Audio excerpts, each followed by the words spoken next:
দেখো বন্ধুরা, আমি এখানে কিছু মানি প্ল্যান্টের গাছ লাগিয়েছি। তো এখানে একটা টব খালি ছিল, এই টবটার মধ্যে আমি কিছু মরিচের বিচি ফেলিয়েছিলাম।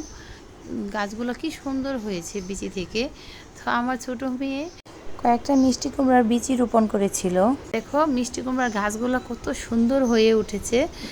আমি তো দেখে অবাক হয়ে গেছি। আমার মেয়ে তো এত খুশি, ওর লাইফে প্রথম সে বীজ রোপণ করেছে আর গাছগুলো খুব সুন্দর হয়েছে।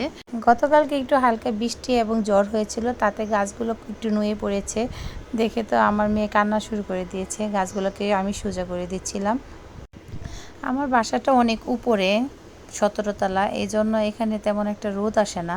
জানি না এখানে এই গাছগুলো কি হবে কি না। গাছগুলো যদি মারা যায় তাহলে আমার মেয়ে অনেক কষ্ট পাবে। সে গাছগুলোকে অনেক যত্ন নিচ্ছে, প্রতিদিন 2 বার 3 বার করে পানি দিচ্ছে গাছগুলোর মধ্যে।